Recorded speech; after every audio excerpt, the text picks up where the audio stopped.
Odisha staff selection commission ओ SSC तरफ आसिला junior stenographer एवं junior grade typist रो government job रो notification. जदि आपण माने 10th क्लास पास करिसेंती ताले आपण माने एई जॉब रे अप्लाई करि परिबे। जॉब रे अप्लाई करिबार अप्लाई प्रोसेस कोन रही अछि, एज लिमिट केते दरकार आपण मानकू, सिलेक्शन प्रोसेस कोन रही अछि, कोन स्टेप माध्यम रे आपण माने एई जॉब रे सिलेक्शन हेबे, सब किछि एही वीडियो माध्यम रे आपण माने जानि परिबे। तो चलते वीडियो स्टार्ट करवा। आपण माने बे स्क्रीन देखि पारथिबे एही जॉब टी आपण मानकर Odisha staff selection commission OSSC तरफ रो एही जॉब टी बाहरी अछि। तो कैटेगरी फास्ट आपण देखि पारथिबे एहा को आपण गवर्नमेंट जॉब रही अछि। कैटेगरी रे नेम ऑफ द पोस्ट आपण मानकर एही जॉब टी दुई प्रकार पोस्ट रे बाहरी अछि। फर्स्ट नंबर पोस्ट नंबर 1 आपण मान देखि पारथिबे जूनियर स्टेनोग्राफर, सेही परी post number 2 junior grade typist.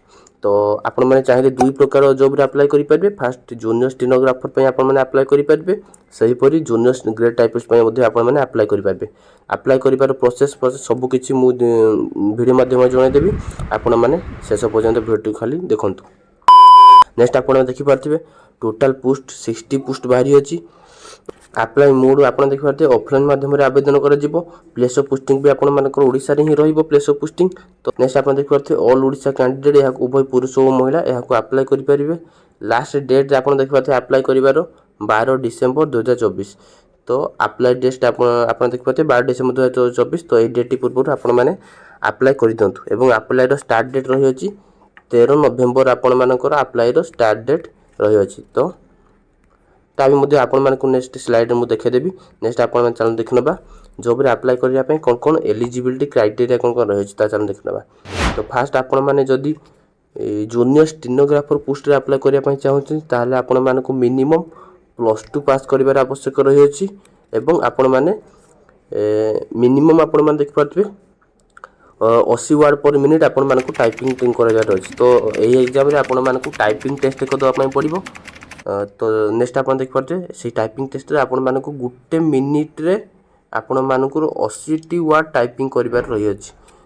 तो सही परि जदी आपण माने जूनियर ग्रेड टाइपिस्ट रे अप्लाई करिया पय चाहउछथि आपण मानकु मिनिमम 10th पास आपण मानकर दरकार अछि, मैट्रिकुलेशन पास एवं एथिरे आपण मानकर 40 वर्ड पर मिनिट आपण मानकु गुटे मिनिट रे आपण मानकु 40 टी वर्ड टाइपिंग करिया पय पड़िबो कंप्यूटर रे। तो टाइपिंग विषय मु मध्ये डिटेल्स जणाइ देबी, टाइपिंग रे केमिति कोन टाइपिंग करा जाय, टाइपिंग टेस्ट रे केते टाइम दिया जाय, केमिति कोन सब किछि मु मध्ये डिटेल्स जणाइ देबी आपण मानकु। नेक्स्ट आपण देख पारथिबे एज लिमिट केते कोन रही अछि ता चलन देखनबा। तो फास्ट आपण देख पारथिबे मिनिमम एज आपण मानकर 18 वर्ष रही अछि। जदि आपण मानकर वर्ष 18 वर्ष रो अधिक ताले आपण माने जॉब रे अप्लाई करि परिबे। सेही परि मैक्सिमम एज 38 ईयर रही अछि।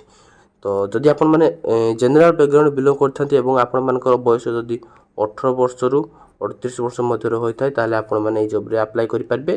जदि आपण माने जनरल बैकग्राउंड बिलोंग करथांती, सेही परि जदि आपण माने जदि ओबीसी बैकग्राउंड बिलोंग करथांती ताले आपण मानकु 3 वर्ष रो एज रिलैक्सेशन मिलिबो। ता माने आपण माने जदि ओबीसी बैकग्राउंड बिलोंग करथांती एवं आपण मानकर बयस जदि 18 वर्ष रु 41 वर्ष 41 वर्ष होय थाय ताले आपण माने जॉब रे अप्लाई करि परिबे।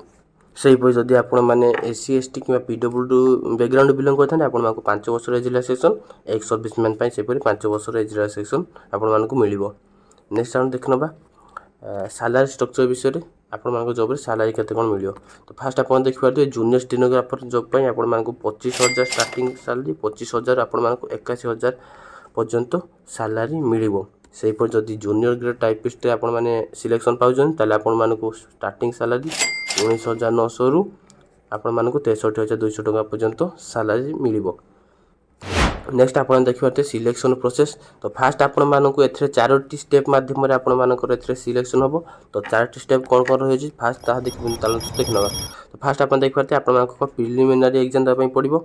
आपण माने प्रिलिमिनरी एग्जाम नेक्स्ट क्वालिफाई कर साला पर आपण मानकु मेन एग्जाम दबा पय पड़िबो। आपण मानकु जो सिलेक्शन मार्क टे आपण मानकर एही मेन एग्जाम बेसिस रे आपण मानकु काउंट करा जिवो। तो मेन एग्जाम रे आपण माने सिलेक्शन हो साला पर आपण मानकु कंप्यूटर स्किल टेस्ट दबा पय पड़िबो, जहा कि टाइपिंग टेस्ट मु आपण मानकु ऑलरेडी कहि गली।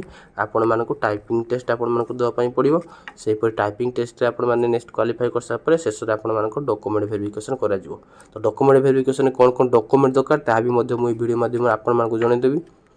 नेक्स्ट आपण देखिनबा एप्लीकेशन फीस आपण देखि पारथिबे। आपण माने जनरल ओबीसी पीएचडी जो बैकग्राउंड आपने बिलोंग करते आपण मैंने बिल्कुल मागणारे फ्री रे ये जॉब रे अप्लाई करि पारबे। अप्लाई करिया पई आपण मानको ठारू किछि भी फीस लागिया दरकार पड़ियोनी।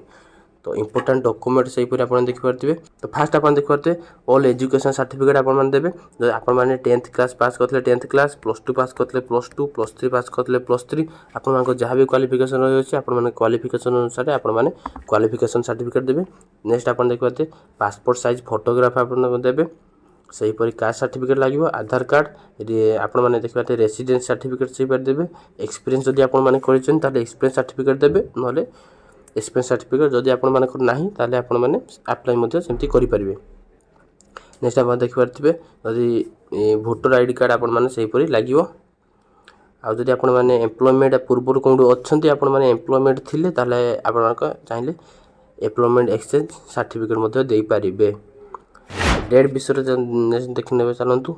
तो आपण ऑलरेडी कहिथिले अप्लाई स्टार्ट डेट 13 नवंबर रु आपण स्टार्ट होउची।